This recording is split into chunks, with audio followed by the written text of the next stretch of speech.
Good morning, brothers and sisters in Christ. We are all here to worship God in spirit and in truth. Yes, because we know that today is the day of the Lord, and Christians are here to be with the Lord and to praise Him as contained in the book, the Holy Scriptures. And to our televiewers, thank you very much for being with us today, and may God bless us all. And to open our worship to God, let's all sing for the Lord. Hymn number 455, I Believe in Glory. 455. I'd like to stay here longer, sing. I'd like to stay here longer than men's allotted days, and watch the fleeting changes of life uneven ways. But if my Savior calls me to God's sweet home on high, I'll live with Him forever in glory by and by. Oh yes, I live in glory by and by. I'll tell and sing that story. There on high, there with my dear Redeemer, no more to die. Oh yes, I live in glory by and by. I want to be of service along this pilgrim way, and lead the lost to Jesus as fervently I pray. As day by day I travel, I'll keep Him ever nigh, and live with Him forever in glory by and by. Oh yes, I live in glory by and by. I'll tell and sing that story. There on high, there with my dear Redeemer, no more to die. Oh yes, I live in glory by and by. The end I know is nearing, by faith I look away to yonder home supernal, the land of endless day. I cling to Him forever and look beyond the sky, and spend the endless ages in glory by and by. Oh yes, I live in glory by and by. I'll tell and sing that story. There on high, there with my dear Redeemer, no more to die. Oh yes, I live in glory by and by.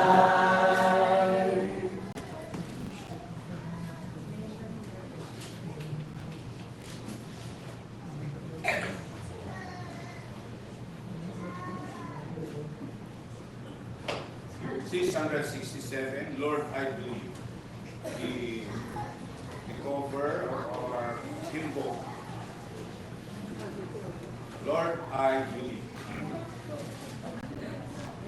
When we behold thee, when we behold the wonders of creation, the flowers that bloom, the raindrops as they fall, the spacious sky and life's perpetuation, we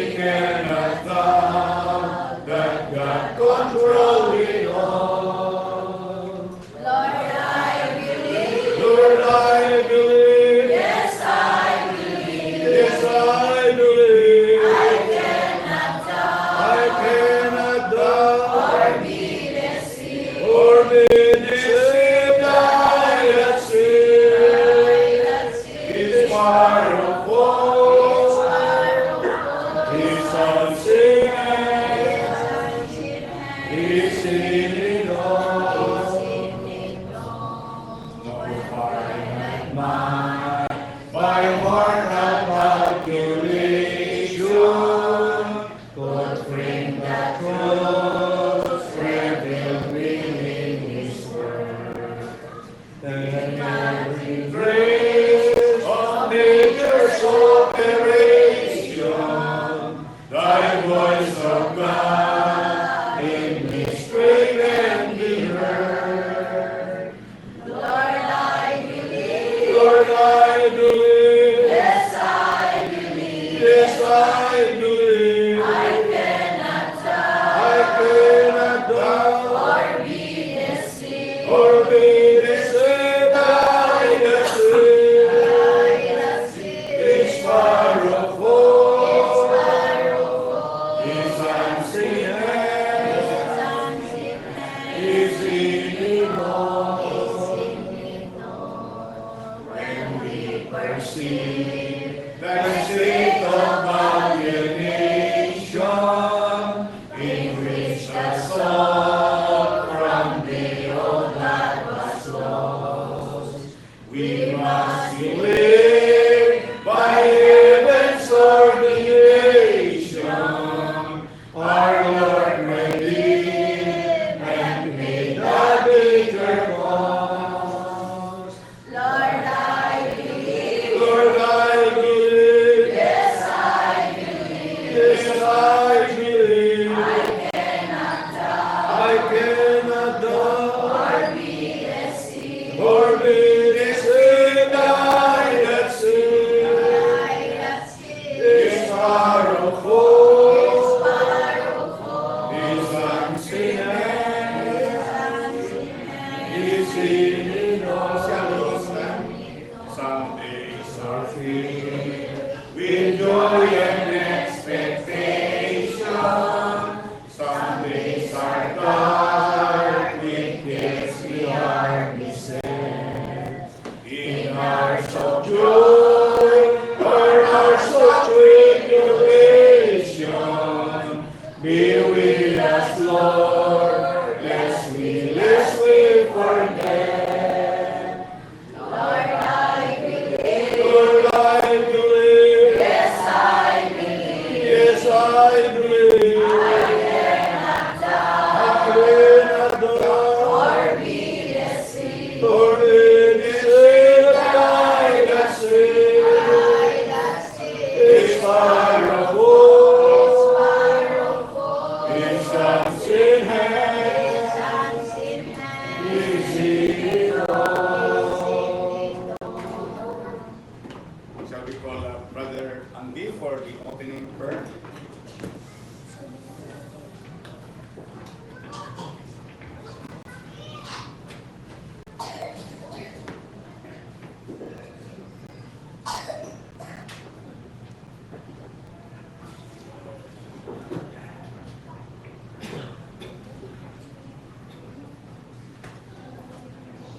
Pagkakaroon tayo ng bansa, oo, ang aming kaniyanitan. Pagyamanin nila yung dating buta ng ano. Tipon-tipon kami hindi mo rin. Bagay mo, magpagdarawan. Oo, ang aming hihigat ni Umay. Basta din ako. Kondisyon na. Bigit ni kakadwan ni kakapsat ni. Kamuha na ang balbalan ko may kumuha pa na kabayan ko. Dinanagdagwal na yan ang mga kunaraming mga. Kung katang na mga puso bigit na pagkakaroon ng mga tao. Pero bikas na aming madingin mo yung dito ang tayo-tayawan ka. Pero nabigan ako sa hindi na tayo-tawa. Bendisyon namin ito gamay sa karamihan. Bendisyon mo may ibigay ka makamin ng pamilyan. Ikinapatid ka na namin yung pagkawagyan ng kawasan ng mata. Kahubagin na rin yung malimit. Sa kami din aman, hindi mo nilataulo na namin. Kung ay mga tayo, hindi mo puso-puso ang tayo. Buwang masakyan, hindi na ako sa ulang ng inagpili. Yan katayunan kay ako, nandiyaman ng pagpasulang pagkakasang sa isang bata. Dahil sa aming tinatawang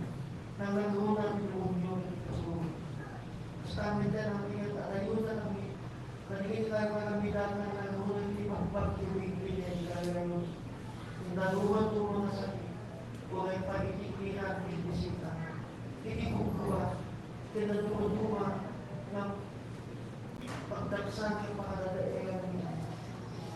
Buang na dinggir na dinikilakahan ng pinagtaanaw. Bendisyonan ng ako, ipapasitakan niya ng naman ng trabaho. Bendisyonan ng ako, itinupi, pinatulungan ng mga kadalangin ng kailan. Kanyang naging ng ako, isang sabi. Hindi magpaling na. Pagyamanin niyo kanyang kaamang siya ang nanayong babae. Pinabuhin niya sa gusto. O Ama, pagpaligan nila ay isimong babae. Italin kami itipupupulong ng buwan-buwan ng pupulong. Sa utek, pinakakalaan ka na. Ipinasabulan mo din ang pilang. Tapos namin tinasubatan, pinakakalaan siya na taalaw mo. O Ama, ang kayang tinagawa niya. Ang pagulong na bitin na ipaan, pinasabulan mo na itabutan bayan, kaya sumusabulan siya na agaw. Pinakaling pagbaybayan naman, pinakaling pagpataw. Sa Kristo ang po ginagawa.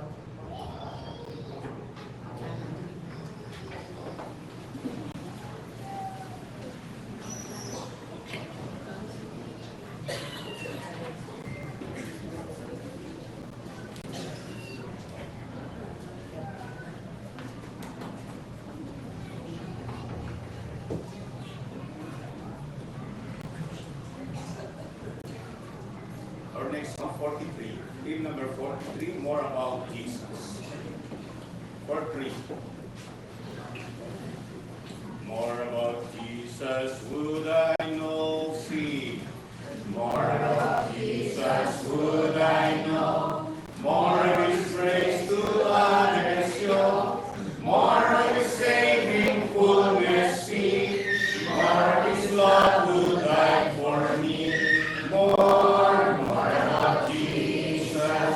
More about Jesus.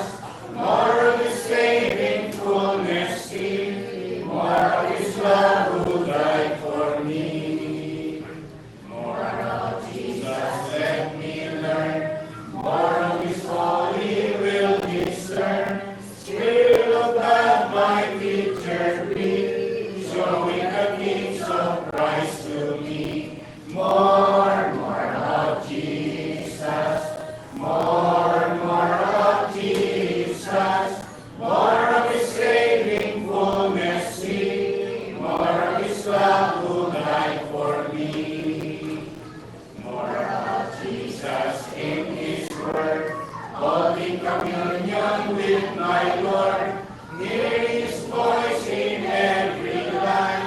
Making His faithful saying mine. More about Jesus.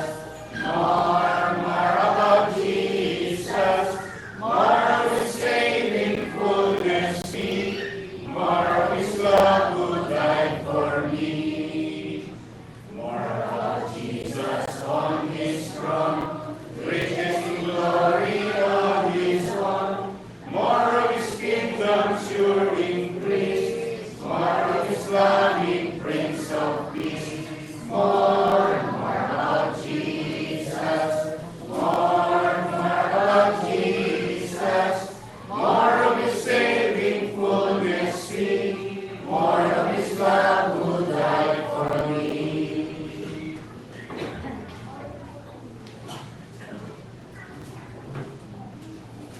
Let's now open our hearts and our minds and be ready to hear the Word of God, to feed our soul with the precious Word of God.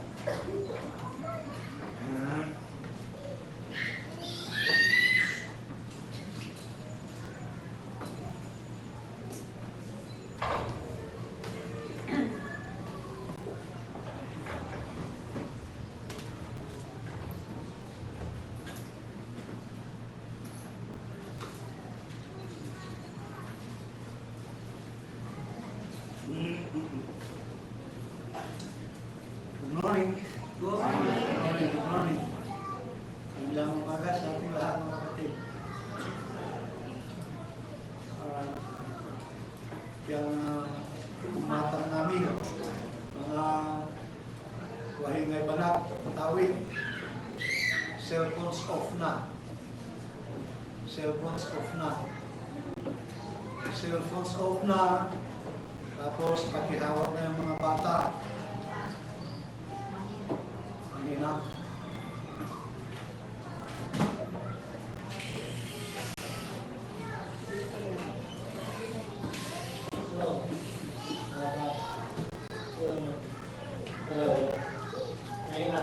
Okay. Cellphones off na. Pakihawak na yung mga bata. I'm telling you, I'm not feeling well. I'm shaking. It's a sign of maybe my blood or my sugar is high. But I prefer to preach the word than to go to my bed. So, talakay pa lang mabinguan.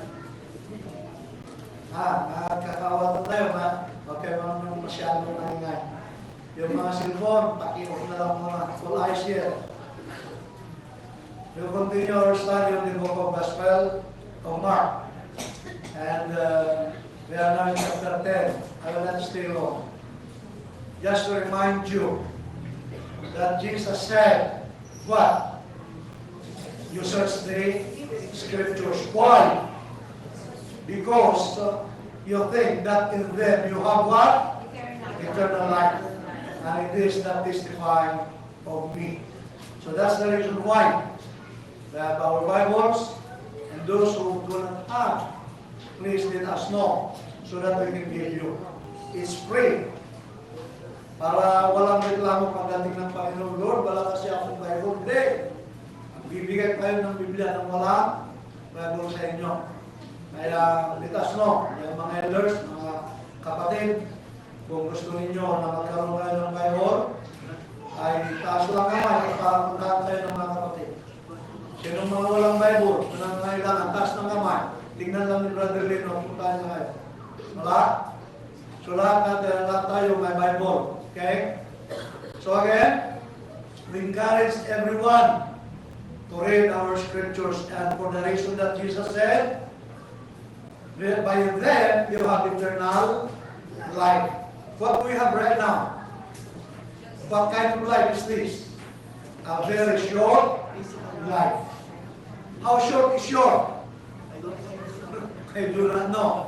But maybe tonight is your last night. I do not know. Because death will come when? Anytime. Kahit bata ka, binata, dalaga, matanda, kahit wala ng ngipin, huwag kang maninigurado nga unahan ka yung uugod-ugod dyan. Dahil death will come at any time. So we have to do our obligations with search the scriptures. Now let's go to Paul. What does Paul say also? 2 Timothy 3:16. All scripture is given by inspiration of God and is profitable for what?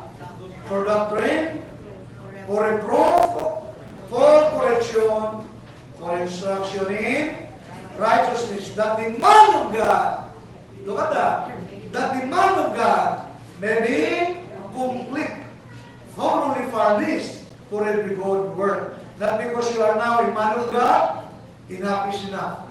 Hindi kung ikaw ay Kristiyano na, tama na ako, nagbaptize na ako, okay na, nag-awit na ako, okay na. No. No. The scripture, you must open, for this is for us. Alright. Too much, because there are 66 books. And the New Testament we have 27 books. That's why we are starting to study from the book of Matthew and now in Mark chapter 10. Now, yes, Mark. Mark, what can we learn? Ano ba ang ipina-inspired ng Holy Spirit sa iyo para malaman namin? At yan ang ating tutunghayan. Verse 1 to 12 tells us about Jesus teaching about divorce. We'll go direct. Let's read. And he rose from them encamped in the coast of Judea by the far side of Jordan. And the people resorted to him again, and as he was gone, he told them again. And the Pharisees came to him and asked him, is it lawful for a man to put away his wife? Tempting him. And he said, no.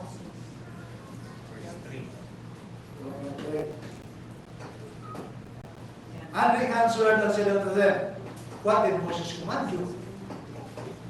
Ano ba na sinabi ni Moses sa inyo? Ano gusto ni Moses sa inyo? They said, suffer to write a bill of divorcement and to put her away. Pwede ihiwalay ng asawa. Basta mayroong kasulatan na malalagdaan. And Jesus answered and said unto them, for the hardness of your heart, He wrote you this precept. But from the beginning of the creation, God made them male and female. O sa Tagalog, buhat ng pasimula ng paglalang, lalaki at babae, ginawa niya sila. For his cause, shall a man leave his father and mother, and cleave to his wife, and the twain shall be one flesh. So then, there are no more twain, but one flesh. Sa Tagalog, kaya hindi na sila dalawa, kundi isang laman. Yan ang kalagayan ng mag-asawa. Ngayon, kapag ikaw ay nag-asawa, kayong dalawa isang laman na. Just yesterday, we have the wedding of Brother Robert and Sister Merly. So they are now one flesh. Kagaya natin iba. You know? But therefore, the conclusion of his father, what therefore God hath joined together, let not man put asunder. Sino daw ang nag-join sa kanila? Kontrata? Marriage contract? Sino? Sino ang nag-join sa kanila? When God joined together, don't let man put asunder. Kaya yung papel na yan, ay obligasyon lang natin sa ating gobyerno. Kagaya ng obligasyon natin, iparehistro ang anak natin, ng bata. Anong mga benefits kapag marehistro ang bata? Pag lumaki na siya, mag-eskwela na, mag-aaral na, anong kailangan para may-enroll mo siya? Birth certificate. Paglaki niya, ay mga papers niya, anong kailangan? Birth certificate. Gusto niya mag-abroad, pag lumaki na siya, anong kailangan? Birth certificate. Mahalaga ba yung i-registro mo? Yun din ang kasal. Yun din ang kasal. Kailangan ma-registro. Ngayon, we'll go to the discussion of these people. Yung mga tao, pumunta sila kay Jesus, nagtanong, pwede bang iwalay ang asawa? Sabi ni Jesus, ano ba sabi ni Moses? Pwede kung may kasulatan. Sabi ni Jesus, dahil sa katigasan ng iyong ulo, ay pinayagan kayo ni Moses. Pero nung una, hindi ganun, hindi pwede. Ano yung una na sinasabi niya? Okay, look at that. This is the patriarchal era. This one. From the beginning na sinasabi ni Jesus, sino yung first man? Si Adam at Eva. Si Adam at Eve. Yun yung sinasabi niya na nung una, hindi pwedeng maghiwalay ang mag-asawa na. Pero lumipas ng 2,500 years, pagkatapos tinanggap ni Moses ang Ten Commandments, saan? Sa bundok ng Araya. When Moses received the Ten Commandments, Mount Sinai, for the Israelites, binigay niya yung mga kautusan sa mga Israel, at doon naganap yung tinatawag na mga kautusan sa pag-aasawa dahil sa tigas na ulo nila, ginagawa na nila yung babaeng parang basahan na lang, gamitin, So, gumawa ng rules ang Panginoon. Kaya dito na, for about 1,500 years, dumating si Jesus. Jesus came. Dito siya natitim. That was before the crucifixion of Christ. Bago siya mamatay, nung tinanong siya. Remember, ilang taon si Jesus dito sa mundo? 33. 3 years lang na nangaral. Last year na. So malapit na siya mapako sa cross. Nung tinanong siya, pwede bang iwalay ang asawa? So sumagot siya, Ano ba sabi ni Moses? Bakit niya sinabi na ano ba sabi ni Moses? Because they were living under the law of Moses at that time. Ano ba ang sinasabi ng law natin? Ng law natin because they were under the law of Moses at that time. Ano ba sinasabi? Pwede, sabi na. Pwede, sabi ni Moses, basta mayroong kasulatan. Sabi niya, dahil sa katigasan ng ulo niyo, pero noong una, hindi ganyan. Lalaki lang ka, babae, hindi pwede maglaman. So, yan ang gusto kong maintindihan ninyo na hindi yung una ay pahilog dire-diretso din. 1,500 years, nung nag-umpisan pa ng Moses, nung tinanong nila kung pwedeng iwalay ang asawa. Simagot si Jesus, hindi ganyan na dati. For the past 2,500 years plus 1,500 equals how many? Okay, 2,500 plus 1,500 ilan? Ha?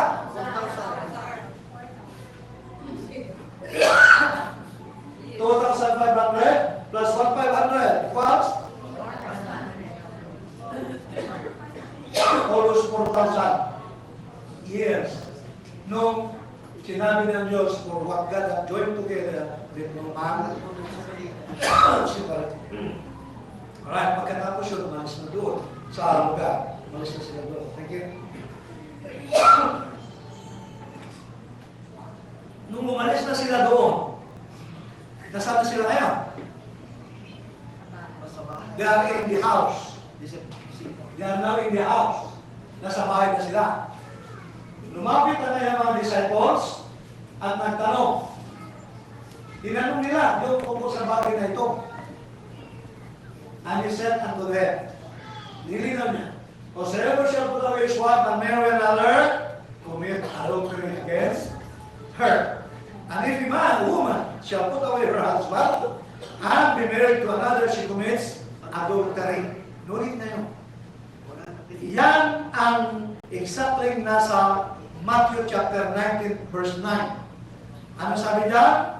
And I say unto you, whosoever shall put away his wife except in fornication, and shall marry another, commit adultery. And whoso marry her which is put away, that commit adultery. 2 verses lang sa Marcos, 1 verse lang dito. Makita nyo? Sa Marcos, 2 verses yan eh. And he said unto them, whosoever shall put away his wife, and marry another. And then, if a woman shall put away, 2 verses. Pero doon sa Matthew, ilan? 1 verse lang. But ano yung one? Ano yung difference? Makita niyo yung difference dito at yung nasa Matthew? Wala yung except for fornication. Dito sa Matthew, mayroong exception for fornication. Sa Marcos, wala. So, dito sa Marcos, totally, hindi pwedeng mag-asawaan, hindi pwedeng mag-separate. Hindi pwede. Pero dito, except for fornication. So, makita natin na hindi kumuwala sa mga ibang talata, ay walain natin. Because let me say, like this. Ilan ba Matthew 16:18? Saan? Ano yung nasa Matthew 16:18? I will build my church. I will build my church. May mabasa ka bang ganun sa ibang mga part of the scriptures? Wala na yun. Ngayon, dahil pinag-mabasa sa ibang libro, wala iba natin yan? Wala, hindi. Because ilan lahat ang binigay ng Diyos sa scriptures? All scripture is given by inspiration of God. So, ang gawin natin, pagtaliin natin ang mga scriptures. Kung sinabi sa Marcos na ganyan lang, wala siya sinasabi na pwede iwalay, but sa Matthew, sinasabi niya, except for fornication. So, tingnan natin yung rason kung bakit siya nagsasabi na ganyan. Na bakit ayaw niya? Bakit ayaw niya? Diyan sa dalawang talata, pero sa Matthew ay except for fornication. Malinaw mga kapatid. Na kapag ang mag-asawa ay may problema, kailangan, number one, ayusin nila yung problema. Ayusin. Kung ang problema ay dahil sa family problem or whatever, ayusin nyo natin di pwedeng iwalay ang asawa. Sinasabi, 1 Corinthians chapter 10. 7. Wag mong pwedeng pa. Kung maghiwalay kayo, distansya lang muna. Hindi yung totally. Dahil pagkatapos, kailangan puntahan mo yung asawa mo, pwede na suyuin para maayos na yung problema. Pero kapag ikaw ay nakipaghiwalay dahil lang sa mabahong kilikili, ayun, di naghiwalay kayo, babalik ako kung ikaw ay maligo na, kung mabahong kilikili mo. Pero habang kayo naghiwalay, nakahiwalay, mayroon kang nakita ka-third party doon, kasalanan na yun. Nagkasala ka na. So, kailangan ang rason. Pag gano'n, yung innocent party, pwede na siyang nakipag-asawa na iba. Kaya ang punto natin, huwag bigyan ng puwang si Satanas. Kaya nga, in every problem, solbarin natin, resolvahin natin para hindi tayo hahantong dyan dahil God hates what? Divorce. Alright. In that verse, 1 to 12, Jesus talked about divorce. Marriage must be between man and woman. Kailangan lalaki at babae. It is a union until death. Hanggang sa kamatayan niya. Not to put away, not to divorce your mate, except if it because adultery or fornication. Alright, let's move. How about verse 13 to 16? There we can read about Jesus blessed the little children. Bakit kaya? Dahil kung si Jesus ay kanyang inintindi ang mga bata. Alright, this way. And he brought your children to him that he should touch them. And his disciples rebuked those who broke them. Tingnan, may mga bata dinala kay Jesus. Those that brought them. Sino kaya mga ito? Nagdala ng mga bata sa kanya. Number one, perhaps the parents. Yeah, of course the parents. Dahil alam natin na kapag iba ang umawag ng bata, iiyak-iyak ka. Kaya, we believe that these are the parents who brought the children to Jesus. But when Jesus went, well, they rebuked them. Sino yung they na nag-rebuke? Mga disciples. Huwag na, ang daming gawain si Jesus. Huwag niyong disturbuhin niya. Alas yung mga bata. Alas yung mga bata. Paano kasi mga bata? Kasal ko yan ng sermon. Ganun ba? Ganun ba? Kaya sabi ko, pagdisan natin ang ating mga bata. When Jesus saw, nung nakita ni Jesus, he was displaced. Yung sa English displays, sa Tagalog, medyo mas mabigat. Galit siya. Nagalit siya. Ano sabi na? Suffer the little children to come unto me, and forbid them not. For of such is the kingdom of God. Huwag niyong ganyanin ang mga bata. Dalhin niyo sa akin, sapagkat sa mga ganito, nauukol ang kaharian ng Diyos. Nauukol ang kaharian ng Diyos. For such is the kingdom of God. Verily I say unto you, whosoever shall not receive the kingdom of God as a little children, he shall not enter therein. And he took them up in his arms, kinarga niya, both in his hands upon them, and he blessed them. Alright, ang makita natin dyan, number one, parents brought their children to him. And because of that, ano kailangan din natin gawin? We must also bring our children to Jesus. Well, where is Jesus now? He's in heaven. Nasa langit. So, kung kailangan dalhin natin siya, dalhin natin sa langit, ang mga bata. Meaning to say, we must bring our children to church. Bakit? Sino bang nandito sa church? Who is the unseen guest that we have? Jesus. He is here, He is walking, He is in the midst of us here at church. And what are the activities of the church? In our Bible study, we are teaching, we are studying parts of the scriptures, we are teaching the children. And ano ang mga tinuturo natin sa mga bata? Mga tungkol sa mga school ba? And ano ba mga all our Bible stories, Bible matters. We want them to be equipped with spiritual matters. Same thing with the people here in the auditorium. So, when we bring our children to church, our aim is so that we can teach them about Jesus. Jesus, Jesus, Jesus. Para pag lumaki yung bata na yan, kilala niya si Jesus. It's so sad to say, there are many young people now today that if you will tell or talk about them about Jesus, you know what? They don't say anything. They do not have any reaction. Wala silang gana. Why? Mas mabigat sa kanila ang paghawak ng cellphone. Mas mabigat sa kanila yung sarili nilang gawa.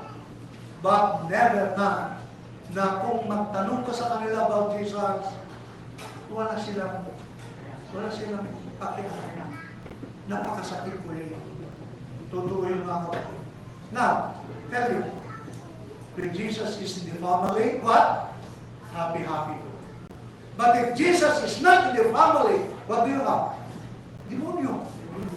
Wala na si Jesus eh. So if Jesus is dead, the demon will flee. Wala si Satanas dahil takot kay Jesus. But if Jesus is not in the family, ano mayroon? Ay naku, demonyo. Kaya demonyo lahat yung mga nasa bahay. Tingnan nyo yung istorya nila. Demonyo ka! Sino kumahal yung toothpaste nila? Mas demonyo ka. Ikaw kumuha mo sa akin dahapon. Puro demonyo na lahat yung nasa bahay. Ano nangyayari mga kapatid? Now, parents, it's good for us to take our children to church. Such children as the kingdom of God, meaning to say, those that are in the kingdom, people who are obeying the gospel, they were baptized for the remission of their sins. They are God's people, they are children of God. So, we must also become as children to enter the kingdom of God, meaning be humble like a child. That's the climax of this. Alright, thank you Mark for telling us all about this. Let's move. How about verse 17 to 31? Last verses that we are going to start. Mark tells us about the rich man. We will read. And when he was gone forth into the way, there came one running. Mayroon daw isang tumakbong lumapit sa kanya, kay Jesus, and knelt down to him and asked him, Good Master, what shall I do that I may inherit eternal life? Ano bang dapat kong gawin para mamana ko naman ang buhay na walang hanggan? And Jesus said unto him, Why callest thou me good? There is none good but one, that is God. Diyos lang ang mabuti, sabi niya. Thou knowest this, the commandments. Alam mo na ba ang mga kautusan? Do not commit adultery, do not kill, do not steal, do not bear false witness, defraud not, honor the father and mother. And he answered and said unto him, Master, only as have I observed from you. Sa Tagalog, Guru, ang lahat ng mga bagay na ito ay aking ginanap mula sa aking kabataan. Talagang seryoso ang tao nito. Matindi ang kanyang pagka-religyoso. Mula pa akong bata, ginagawa ko mga yan. Then Jesus, beholding him, loved him, and said unto him, beholding him, loved him, and said unto him, okay, anong sinabi niya? One thing, thou lackest. May isang bagay na kulang siya. Isang tao, tumakbo, pumunta, nagpatirapan, sabi niya, Panginoon, anong dapat kong gawin para mamana ko naman ang buhay na walang hanggan? I want to be saved. And Jesus said, okay, dahil sa panahon nila, they were living under the Old Testament time, so sinabi niya, tinanong niya, nagawa mo ba ang mga kautusan? Nakagaya na ano, mga ganito. Anong sagot? Since birth. Gawa ko na since birth. But Jesus said, may isa ka kulang. Saan bagay ang kulang mo? Sige, yumaman ka na, ipagbili mo ang lahat mong tinatangkilik at ibigay mo sa dukha at magkakaroon ka ng kayamanan sa langit at tumarito ka, sumunod ka sa akin.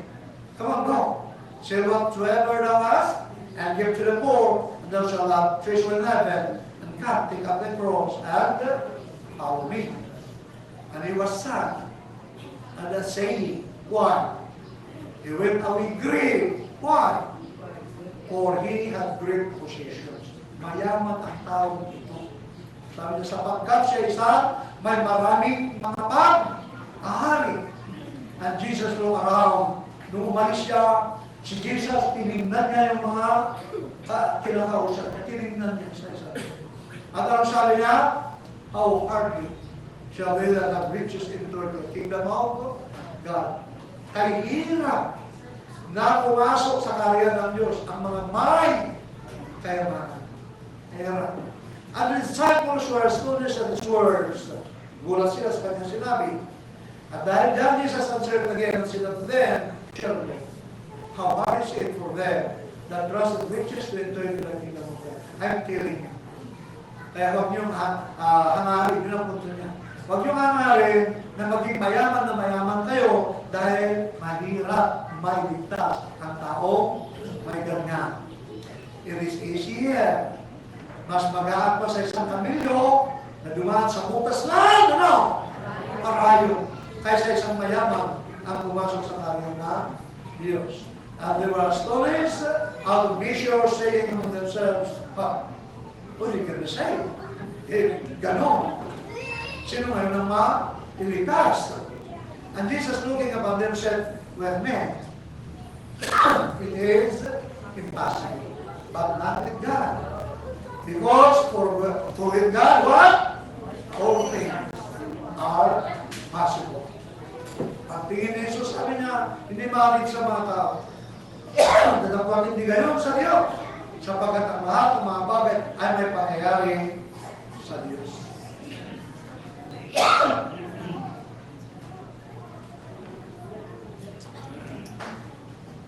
Pag binabasa ko ito mga kapatid, pinag-aaralan ko,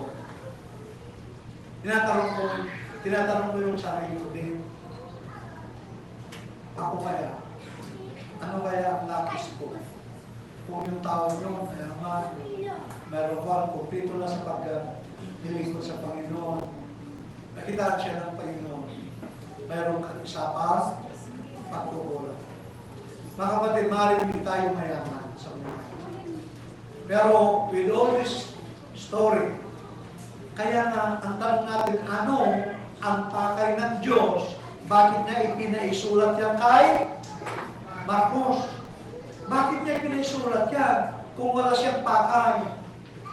At ang pakay, sinabi niya, para malaman ninyo kung paano tayo magkaroon ng buhay na walang hanggan. At walang naisulat dyan na hindi para sa atin for our instruction, so that as man of God will become perfect and thoroughly furnished. Ganun ang pakay niya. Kaya kapag nabasa natin yung istorya na yan, basta talikuran na natin na sabihin, gugulang na sa bakna. Is that so? I don't think so. Naisulat niya, sabi nga ng Apostol Pablo, para pagsalamingan. Ano yung pagsalamingan? We will use as a mirror. What can you do with that mirror? Pag nagsalamin ka, may nakita kang problema sa'yo, babasagin mo ba yung mirror? Salamin ka, may makita kang hindi maganda sa ayos mo. Basagin kita, gano'n? Bakit? Ang guwapo ko nun, bakit? Pangit ang pinapakita ko, basagin mo na. Hindi. Ano man ang itsura mo, lapitan mo, ang guwapo ko, talagang guwapo ko, kahit pangit ka lang. Harapin mo ang katotohanan. Yan. Dahil yung salamin hindi na, sisinungaling. Sinasabi niya kung ano ang kailangan. Kaya sabi natin, ano din kaya ang pagkukulang natin? Rich man wants eternal life. Number one. Number two, Jesus told him he's lacking. Nagsabi pa naman, pumunta pa, tumakbo pa. So he was so very interested. Tapos na ganun, gusto ko makomplito ng aking kaligtasan, gusto ko maligtas. Okay? Sinabi ng Panginoon kung anong gagawin na. But he what? Refused. He refused naman and went away sorrowful. Kaya sabi ng Panginoon, it is easier for a camel to go through the eye of another than for a rich man to be saved. But, tuwang punto ko, maaaring hindi tayo mayaman. Maaaring hindi tayo mayaman. Pero pag-aralan natin yan, hindi naman niya sinasabi na lahat yung kayamanan mo ibinta mo at lahat ay ibigay mo. Pag-aari mo yun eh. Kung ano naman yung para sa iyong mag-iwan ka para ang tutulan ng Panginoon, huwag kang maging sakit. Huwag kang maging sakit. Nalawa naman ang kinagamot, kami-amo pa lahat yan kung mataga, iyakan mo pa dyan. Muhon! Ano mangyayari? Pinggan na lang ang takaruba mo, puro pala yung pinggan na. Ay, mamatigay rin saan, ada manok, ito yung natin kumangpanaw. Oo, nakalagdakin, mga magulang na dyan, nilakuan na dyan. Ang laki-laki na, hinuli ni Estrate, sinawat mo, ang bigat. Pero, sabi niya, hindi natin manok yan. Kung lang ba, makimanok dito, hantay yung manok, kaya kami naglibot, nagdamdaman. Sino makimanok dito? In Facebook ni Pai, awag mong mayat. Ano nagdamagan kita, bakit? Kami yung manok dito, parchi mo, brother, ano naman? Kung minister mo, napakin tayo, pansin nyo lang, dyan nga kahit sila. Nakonsensya dyan, siya rin yung makunan. Nakirinispeto na siya rin, yung araw. Nagkaralan naman, sabay nga na nagtap.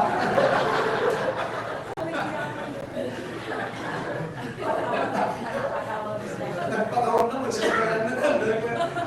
Bigay ka makikmanok, kaya nga raw.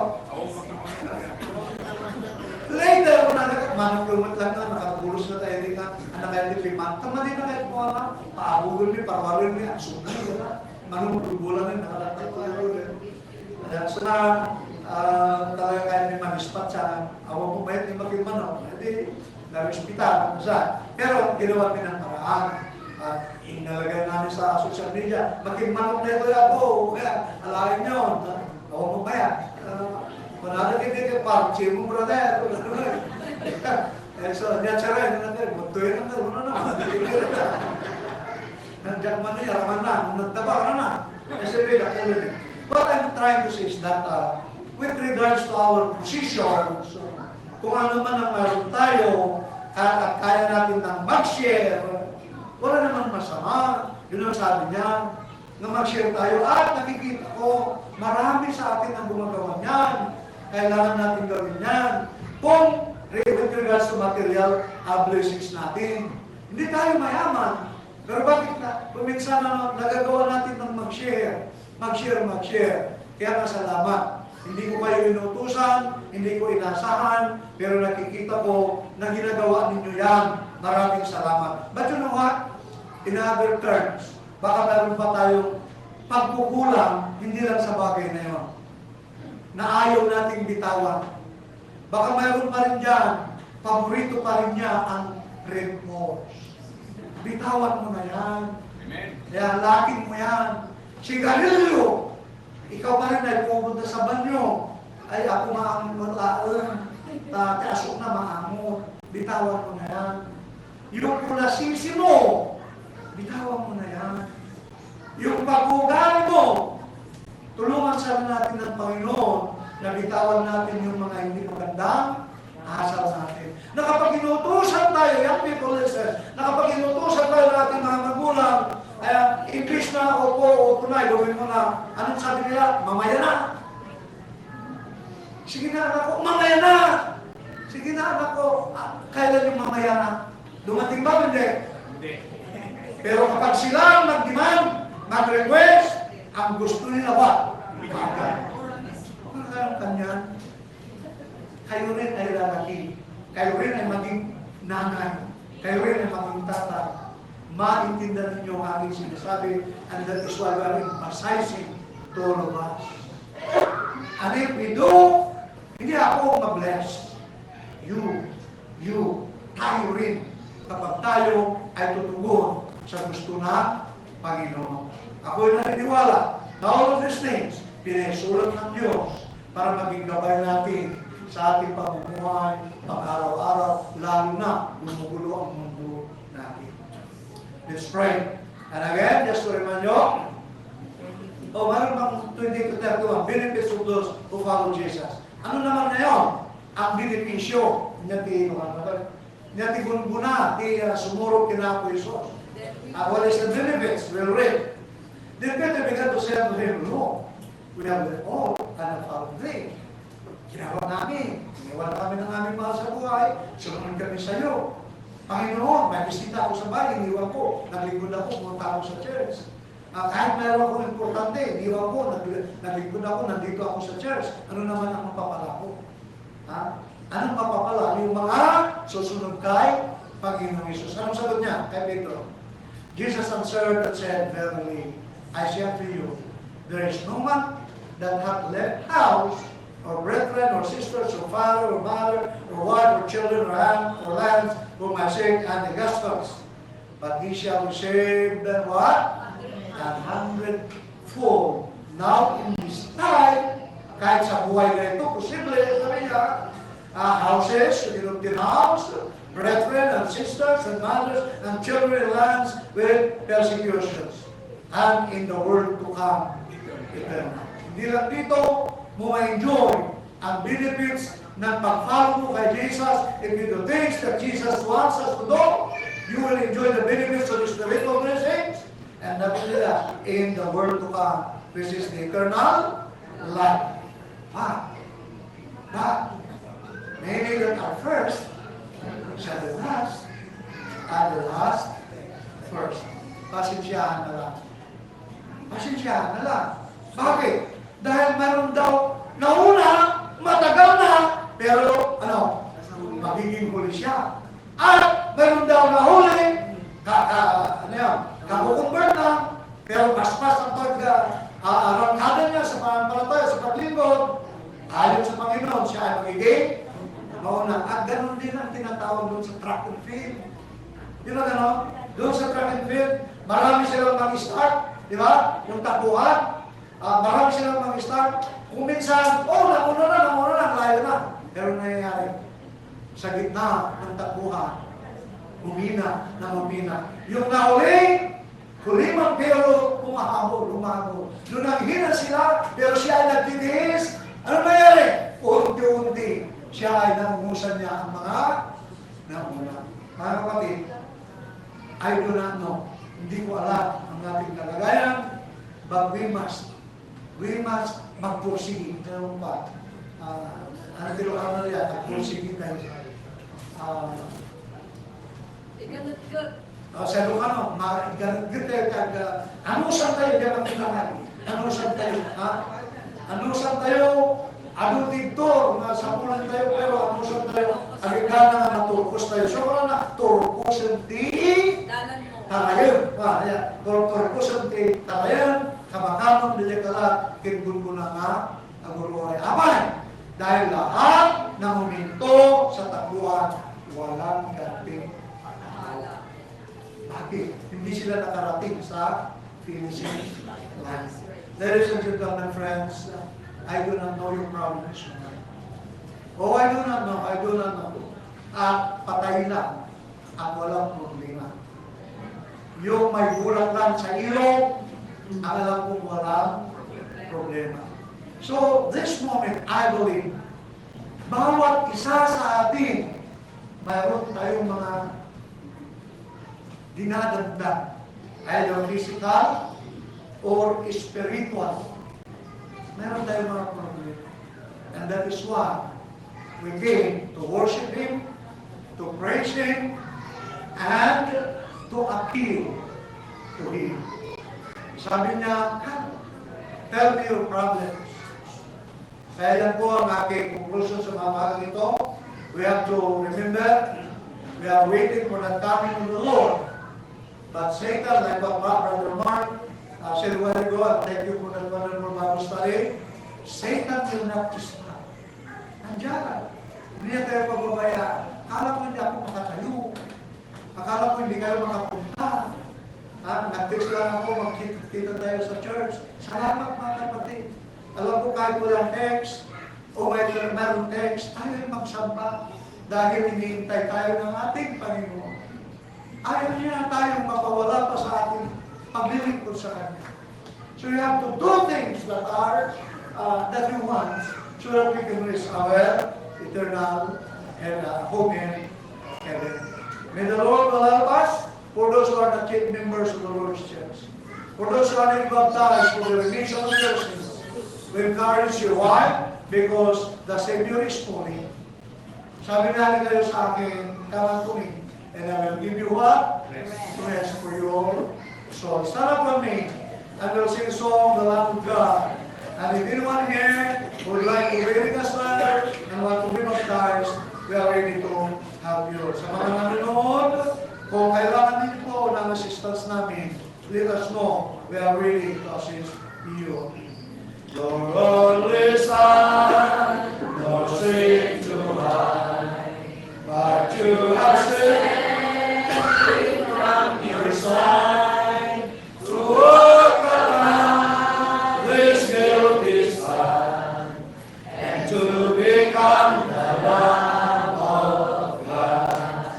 Oh, Lamb of God, sweet Lamb of God, I love the holy Lamb of God, who was beneath His precious blood, my Jesus Christ, the Lamb of God.